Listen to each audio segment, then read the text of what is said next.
자, 사사기 6장 1절부터 6절을 배경으로 회개가 일어나야 한다라는 제목으로 하나님 말씀 전하겠습니다. 코로나 전염병 때문에 예배를 드리지 못하고 이러고 있으니까 또 코로나 이야기를 하지 않을 수가 없네요. 어제 통계를 보니까 115만 명이 확진자이고 6만 6천 명 이상이 사망했다고 나옵니다. 그러나 사실은 이게 정확한 사망자는 어느 정도 맞겠지만 확진자는 제가 보기에는 전혀 정확하지가 않습니다. 제가 한 달 이상 무기력증 알러지가 제가 있거든요. 그래서 의사하고 상의하면서 혹시 모르니까 코로나 검사를 해보면 어떨까요? 라고 했더니 이 정도로 코로나 검사 해주지도 않고 또 검사해서 나온다고 해도 달라질 거 하나도 없습니다. 병원에 간다고 해서 아무런 도움 받을 것도 없습니다. 집에 그냥 있어야 되니까 할 의미도 없습니다. 라고 하는 것이었습니다. 이게 지금 현재 미국의 실정입니다. 한국 방송을 보니까 70이 넘은 할머니가 격리 생활을 하고 있었습니다. 그래서 왜 그러냐고 물으니까 양성 반응이 나왔는데 무슨 증상이 있습니까? 라고 물었더니 아무 증상이 없답니다. 70이 넘으신 할머니도 아무 증상이 없는 코로나 전염자일 수가 있는데 이 사실이 그런데 그러면 젊은 사람들 중에서는 얼마나 많겠습니까? 그러니까 115만 명이 확진되었다라는 수치는 별 의미가 없는 것 같고 어쩌면 그 10배까지도 전염이 되었다라고 볼 수도 있는 상황입니다. 정말 엄청난 일이 지금 진행되고 계속 있습니다. 자, 우리는 이 사태를 어떻게 해석해야 할까요? 교회는 이 사태를 어떻게 해석을 해야 될까요? 어떤 사람들은 하나님이 새로운 예배의 시대로 우리를 인도한다라고 하는데 하나님이 우리를 지금 새로운 예배의 시대로 인도를 하는 것이 아니고 우리를 벌 주고 있는 것으로 이해를 해야 됩니다. 구약 시대에 이스라엘 백성들이 완전히 망하고 바벨론 땅에 포로로 끌려간 적이 있었는데 우리가 영적으로 지금 그 일을 당하고 있다. 하나님이 우리에게 영적으로 그런 고통과 재난을 주시고 있다. 이렇게 생각해야 될 일입니다. 하나님이 하신 일이죠. 하나님이 허락하시지 않고 하나님이 이것을 하시지 않으면 이런 일은 일어날 수가 없습니다. 아니 어떻게 이렇게 나쁜 전염병이 하나님이 하신단 말입니까? 너무 우리 그렇게 단순하게 생각하면 안 됩니다. 자, 욥이 고난을 당하는 것을 보십시오. 하나님이 마귀를 통하여서 그 일을 시킵니다. 그런데 욥의 어디까지 마귀가 건드릴 수 있을 것인지 한계는 하나님이 설정합니다. 절대 생명을 해치지 못하게 하나님이 한계를 설정하셨습니다. 자, 요한계시록을 보면 많은 사람들이 죽어나는 재앙이 나오는데 요한계시록에서도 하나님의 주권은 여전히 일관적입니다. 모든 일이 하나님의 주권에서 벗어나지 않습니다. 9장 4절에 보니까 오직 이마에 하나님의 인 맞지 아니한 사람들만 해하라 하더라. 어마어마한 전염병으로 많은 사람이 죽는데 마귀에게 하나님께서 하나님의 인 맞지 않은 사람들에게 사람들을 죽여라 이렇게 명령하시는 내용이 나옵니다. 하나님의 인을 맞는다라는 것이 무엇인지 해석하기는 어렵지만 가장 일반적인 해석은 하나님의 자녀가 되고 성령을 받는 사람이 하나님의 인 맞는 사람이라고 볼 수 있는 것입니다. 자, 그래서 예수님께서 왜 참새 한 마리도 하나님이 허락하지 않으면 땅에 떨어지지 않는다라고 하셨는지 우리가 이해할 수 있습니다. 하나님의 손에서 벗어나는 일은 한 가지도 없습니다. 우리가 태어나는 것도 하나님이 결정하신 일이고요. 우리가 죽는 것도 하나님이 결정하신 일입니다. 우리가 태어나는데 한국에서 태어나는 것도 하나님이 결정하신 일이고 북한에서 태어나는 것도 하나님이 결정하신 일입니다. 우주의 그 무엇도 마귀건 천사건 그 무엇도 하나님의 이 결정과 주권에서 벗어날 수는 없습니다. 이 전염병도 마찬가지죠. 하나님께서 허락하신 일이 아니면 절대로 이런 일이 벌어질 수 없다는 사실을 우리가 정확하게 인정을 해야 됩니다. 자, 많은 전문가들이 이 전염병의 바이러스가 천산갑인지 두꺼비처럼 생기기도 하고 거북이처럼 생긴 그 희한한 게 있더라고요. 거기에 그 짐승 그놈에게 많이 살고 또 박쥐에게 많이 살고 이 박쥐가 하여튼 문제인 것 같아요. 광견병도 개한테 물려서 당하는 사람보다는 박쥐에게 긁히거나 물려가지고 광견병 걸리는 사람이 훨씬 많아요. 보니까 이 천상갑인지 박쥐인지 하는 것에서 사는 그 바이러스하고 거의 똑같은데 그런데 신기하게 이 원래 자연 상태에서 그것들 속에 사는 바이러스는 사람 몸속으로 들어오지를 못한답니다. 그런데 희한하게 그 바이러스가 사람의 몸속으로 들어와서 폐에 달라붙어서 죽을 정도의 병을 일으키기 아주 좋은 구조로 변형이 일어났다. 그러니까 자연 상태에서 그런 변형, 그건 돌연변이. 그런데 이게 과연 이게 자연 상태에서 일어난 돌연변이 변형이냐, 이제 여기에 논란이 있는 겁니다. 옛날부터 중국 사람들이 뭐 뱀, 원숭이, 박쥐, 천상갑 이런 거 잘 먹었다는 것이 이제 비판의 대상이 되고 도마에 오른대요. 아니 옛날부터 수백 년, 수천 년 먹었는데 아무 문제가 없었는데 왜 지금 갑자기 이러냐? 우리나라에 옛날에 벼의 그 품종을 개량하는 학자들이 있었습니다. 무슨 통일벼, 무슨 벼, 무슨 벼 이렇게 유전자 조작해가지고 벼를 개량하는 거죠. 마찬가지로 무슨 목적인지 그런 바이러스를 연구해가지고 이 바이러스가 사람 몸속에 들어오려면 어떻게 해야 되느냐 이런 걸 연구를 하고 또 그런 것을 심지어는 군사 목적으로 또 그런 연구를 진행하고 그런 연구소가 바로 중국의 그 도시에 있었는데 하필이면 바로 그 도시에서 그 바이러스의 변형, 돌연변이가 일어났다. 그러니까 이거에 대해서 너무 많은 사람들이 이제 의심을 하는 겁니다. 그래서 미국이나 여러 나라들이 중국에게 이건 너희들이 실수건 의도건 간에 너희들 때문에 벌어진 일이니까 피해 보상을 하라라고 지금 하고 있지 않습니까? 근데 우리가 이 사실을 분명히 인정을 해야 됩니다. 그게 정말 그런 연구소가 있는 도시의 시장에서 돌연변이가 정말 바늘과 바늘이 이렇게 딱 맞아 떨어질 정도의 우연한 희한한 확률일 정도로 그렇게 벌어졌는지 돌연변이가 아니면 그 직원들이 연구소 직원들이 정교하게 개량하고 개조하는 바이러스가 실수로 흘러나왔는지 그것은 하나님만이 아시겠죠. 인류의 역사가 끝날 때까지 그 진상은 드러나지 않을 것입니다. 하나님께서 다 아시면서 오늘날 그것 때문에 교회들이 예배를 드리지 못하고 이렇게 갑작스럽게 우리의 모든 사람들의 삶의 변화가 올 수 있게 만드는 그런 일을 하나님께서 허락하신 것 맞습니다. 하나님의 무슨 뜻이 있으셔서 허락하신 일이 맞습니다. 그렇게 우리가 해석하지 않으면 우리는 이 사태를 바르게 바라볼 수가 없는 것입니다. 마치 사사시대에 주변의 흉악한 이민족들에 의해서 이스라엘 백성들이 압제를 당하고 그리고 종교와 뭐 경제와 정치와 모든 것이 마비되었던 것처럼 하나님께서 바로 이 재난을 통하여 교회들에게 비슷한 일, 과거 구약시대에 이스라엘 백성들이 포로로 끌려가고 멸망하고 예배드리지 못하고 그렇게 되었던 일과 비슷한 일을 하나님이 지금 주시고 있다라고 우리가 인정을 해야 됩니다. 자, 미디안 족속이 이스라엘 백성들을 그렇게 압제하고 수탈할 때 하나님께서 기드온을 일으키셔서 이스라엘 백성들에게 구원을 주셨습니다. 사사시대에 수없이 이게 반복되었던 일이죠.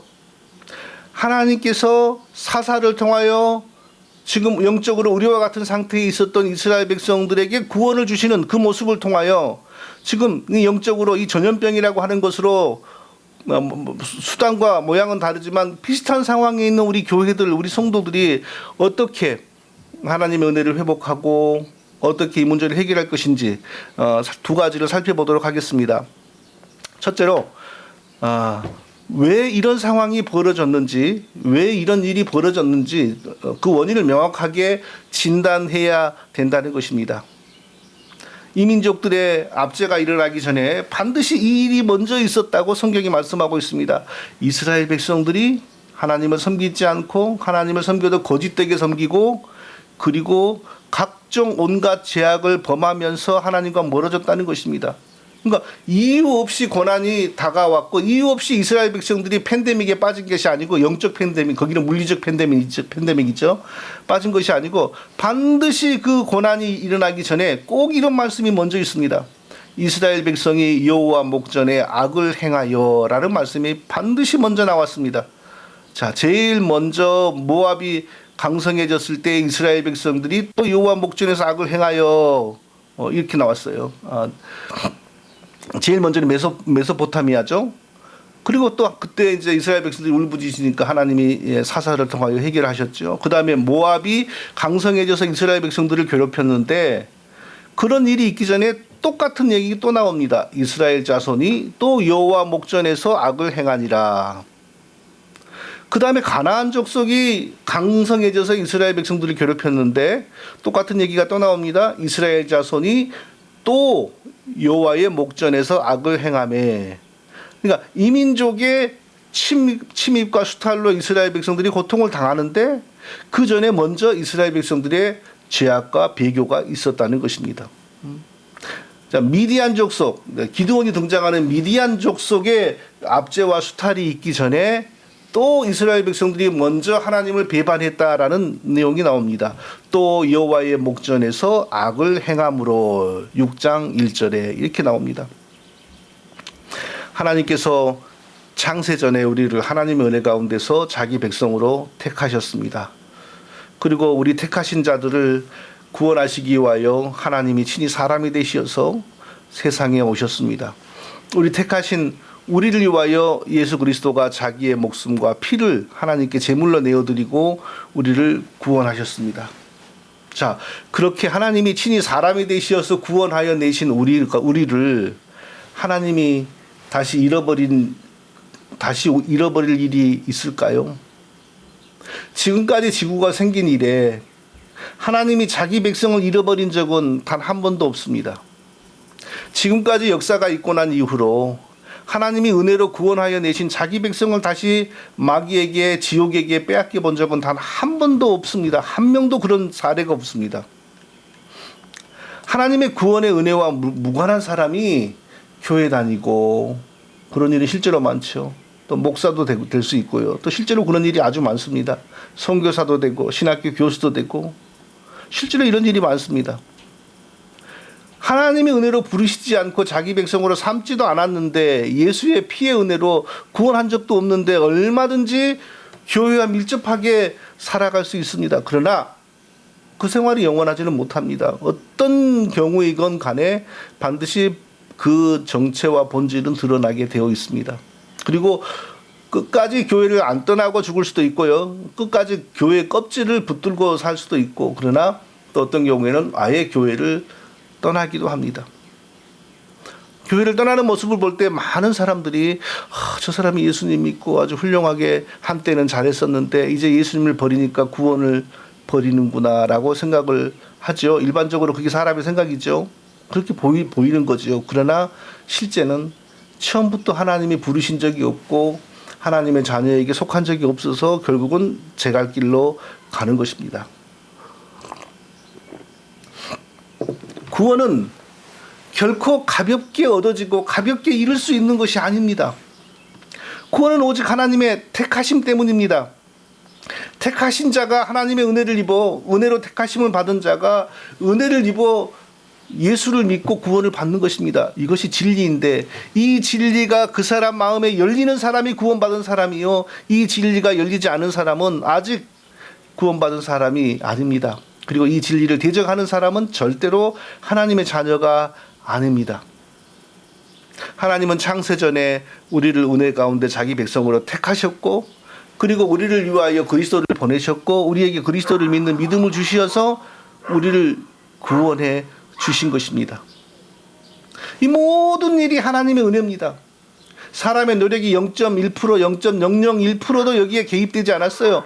온전히 하나님은 모든 사람이 누구든지 다 예수 믿고 구원받기를 원하시는데 이 은혜를 입지 못한 사람들 가운데 예수 믿고 구원받은 사람은 지금까지 한 명도 없었어요.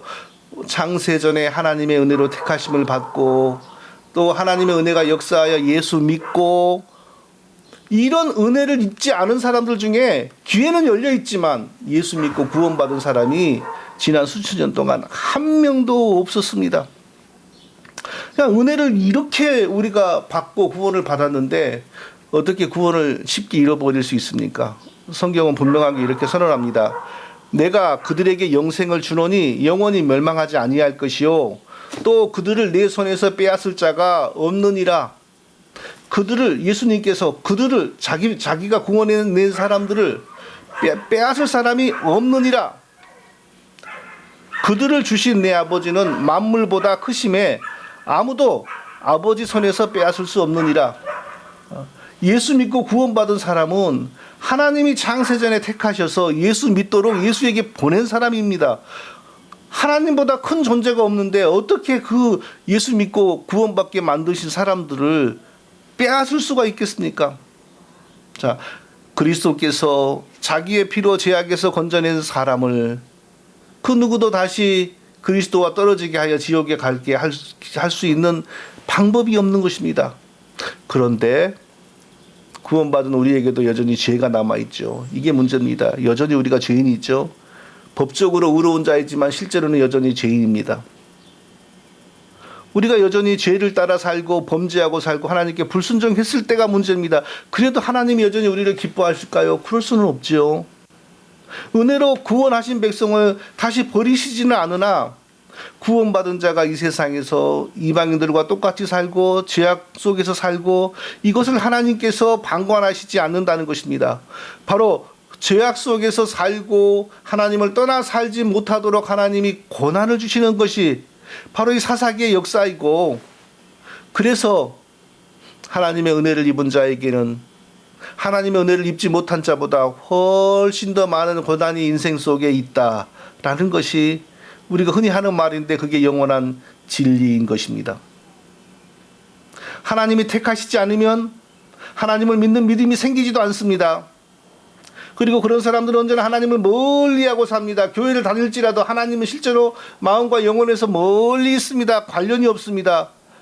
그러나 그렇게 살아도 아무런 고통이나 괴로움이 없습니다. 왜냐하면 하나님이 택하신 적이 없고 그리스도의 피로 구원하신 적이 없는 멸망의 자식이기 때문입니다. 멸망의 자식이 나쁜 짓 좀 더 한다고 하나님이 왜 벌을 주시겠습니까?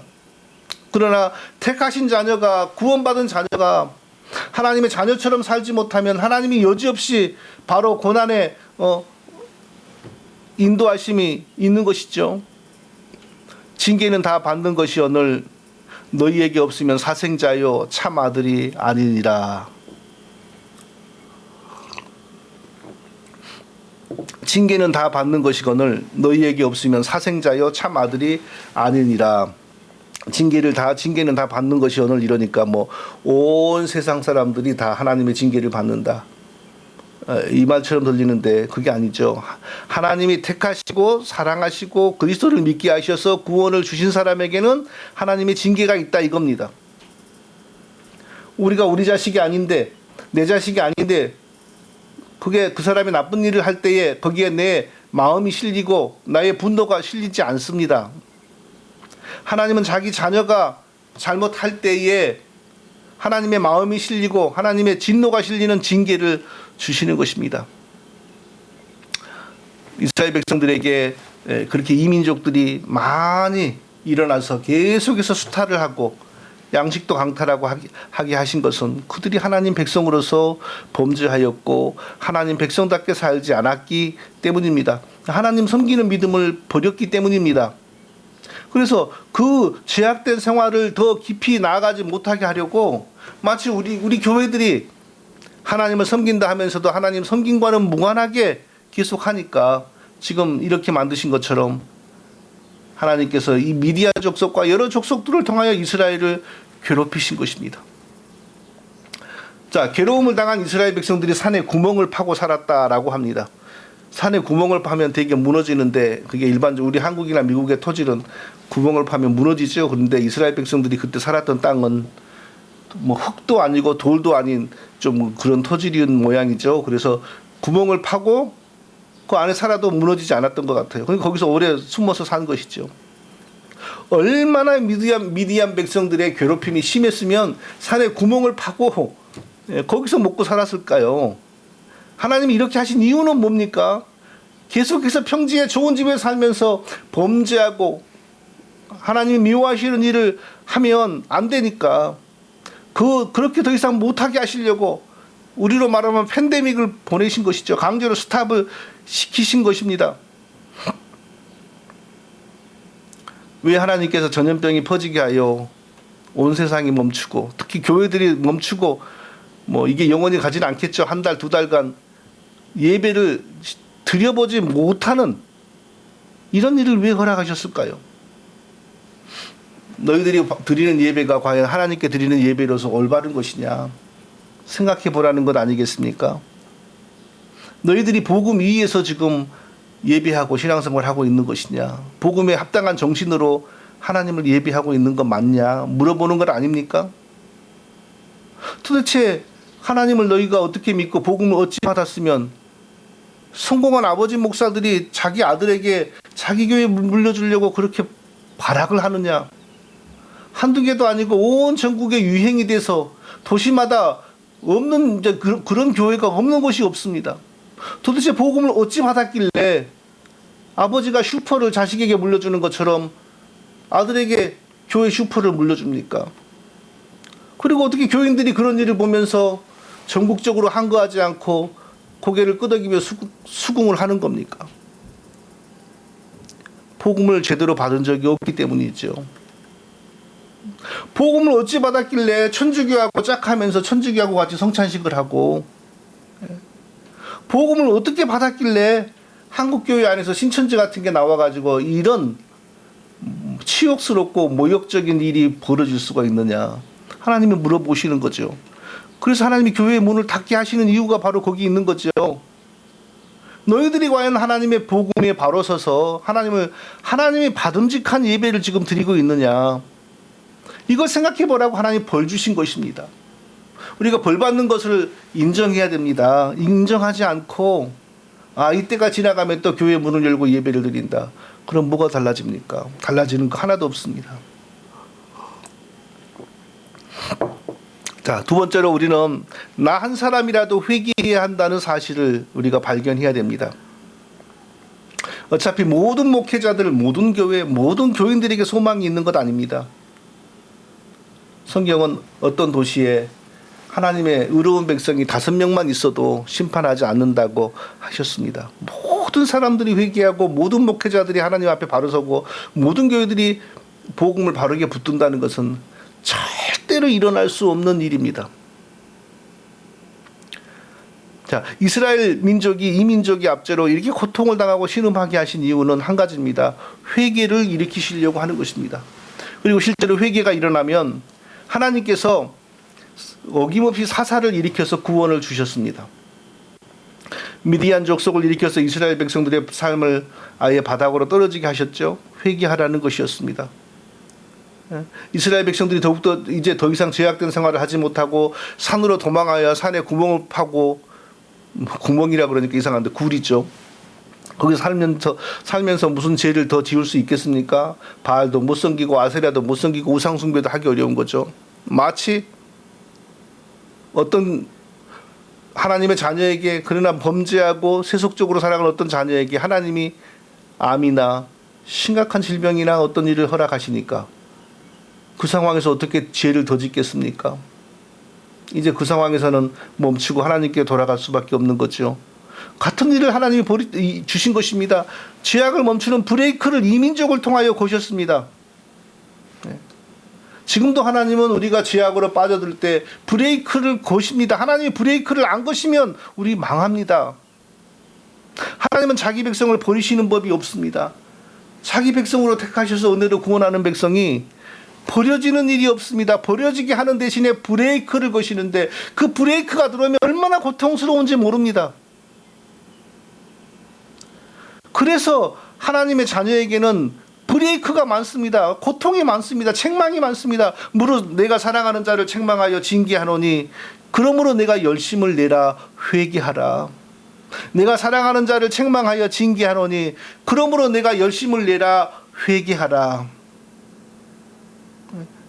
회개를 일으키기 위하여 고통을 주시는 것입니다. 여러분, 자동차의 브레이크가 제가 정확한 지식은 아니지만 아무리 작은 승용차라도 어지간하면 1톤이 넘습니다. 1000kg가 넘죠. 그리고 SUV 좀 큰 차들은 어지간하면 2톤 이 정도 갑니다. 그러면 1톤, 2톤 가는 차가 시속 100km로 달립니다. 그 시속 100km로 달릴 때 1톤의 무게가 10,000kg가 되고 어마어마하게 더 증가되는 거죠. 근데 그것을 멈추게 하는 게 브레이크지 않습니까? 그 브레이크가 압박하는 그 힘이 얼마나 센지 모릅니다. 그 사이에 손가락 넣으면 손가락이 납작해질 겁니다. 그 정도로 우리에게 고통이 들어와야만 우리가 제약된 생활을 멈추게 됩니다. 애지간히 브레이크가 들어오면요, 살만하면은 계속 죄와 하나님을 함께 가지고 가려고 합니다. 회개하기 위하여 하나님이 그렇게 고통을 주시는데, 사실은 이런 징계와 고통이 있는 것이 우리에게는 어마어마하게 복입니다. 없으면요, 불쌍한 사람이 됩니다. 하나님의 사랑이 없고 은혜가 없어서 징계가 없고 고통이 없는 사람들의 모습, 잠시 반짝이는 그들의 재물이 있을지라도, 그들의 비즈니스가 활발할지라도 그게 10년, 20년, 30년을 가겠습니까? 길어봐야 얼마겠습니까? 그 길게 가도 그 사람은 늙지 않습니까? 병들지 않습니까?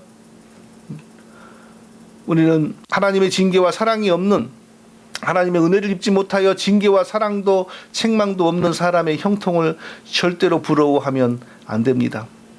그들은 하나님의 자녀들이 아닙니다. 하나님의 은혜를 입은 사람이기 때문에 우리에게 징계가 있고 하나님의 매질이 있는 것입니다. 브레이크 쥐어짜는 고통이 있는 것입니다. 이스라엘이 미디안을 인하여 미약함이 심한지라 이에 이스라엘 자손이 여호와께 부르짖었더라. 이스라엘이 미디안을 인하여 미약함이 심한지라 이에 이스라엘 자손이 여호와께 부르짖었더라. 하나님이 쥐어짜고 브레이크를 넣으시니까 결국 어떻게 됩니까? 여호와께 부르짖었더라. 회개합니다. 죄악을 멈춥니다. 하나님의 은혜를 구합니다. 이게 부흥이죠.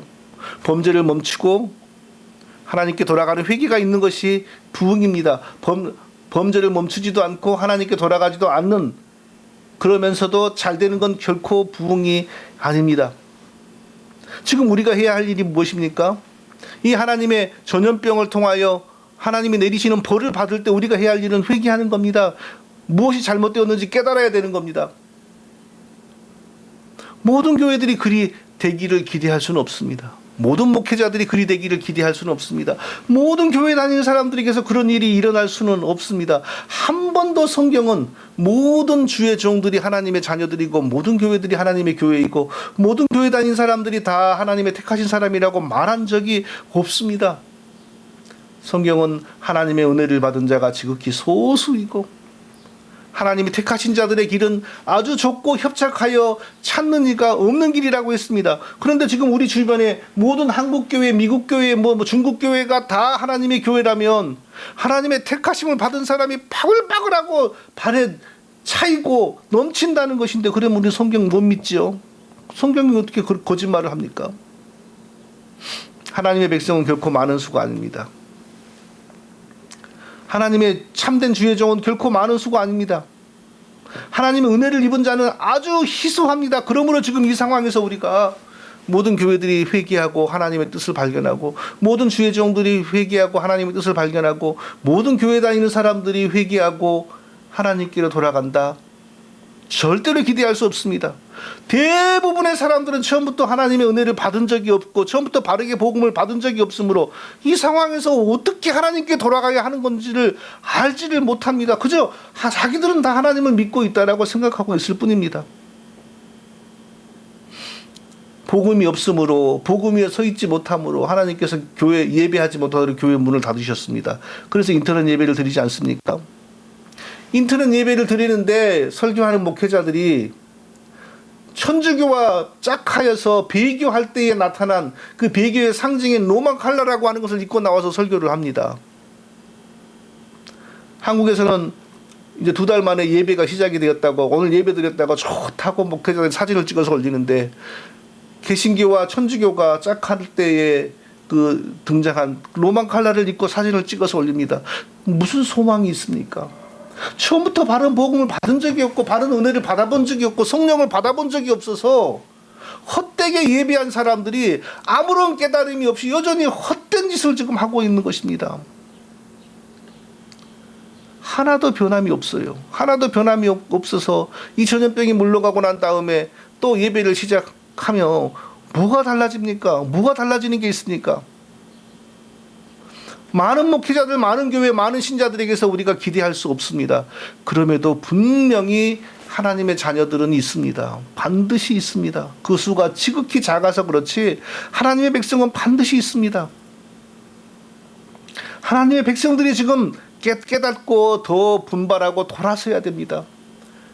기드온을 불러서 구원하기 전에 부르짖는 이스라엘 백성들에게 하나님이 먼저 한 선지자를 보내어서 이스라엘 백성들이 어디서부터 잘못되었고 무엇을 잘못하고 있는지를 가르쳤습니다. 바로 그것을 깨닫고 거기에서부터 하나님께로 돌아가야 살 길이 열리는 것이고 부흥이죠. 우리에게 바로 성령이 거하시고 성경이 있습니다.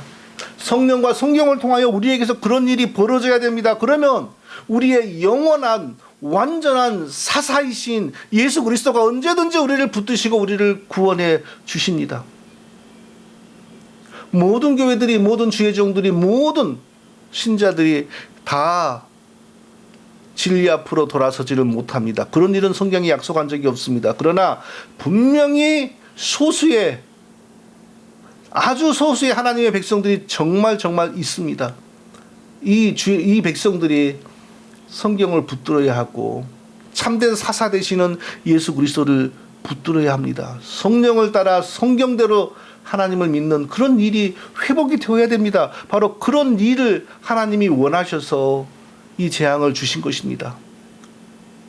우리가 바로 그런 은혜가 우리에게 임하여서 온 세상이 잘못된 길로 갈지라도, 모든 목회자들이 정신없는 길로 갈지라도, 모든 교회들이 죽을 길로 갈지라도 복음을 바르게 붙들고 성령을 따라 우리의 영원한 완전한 사사이신 예수 그리스도를 바라보며 하루하루 앞으로 나아가는 우리 모두가 되시기를 예수님의 이름으로 축원드립니다. 거룩하신 아버지 하나님, 오늘도 모이지를 못하고 이렇게 예배드리게 되었음을 하나님께 애통하며 또한 감사를 드립니다. 우리가 무엇보다 무엇이 잘못되었고 어디에서 벗어났고 무엇을 하나님 앞에서 책망받고 있는지를 깨달아서 이후 다시는 같은 일에 빠지지 않고 하나님을 온전히 기쁘시게 드리는 참으로 복되고 신령한 신앙생활을 다할 수 있도록 은혜를 더하여 주시옵소서. 예수님의 이름으로 기도합니다. 아멘.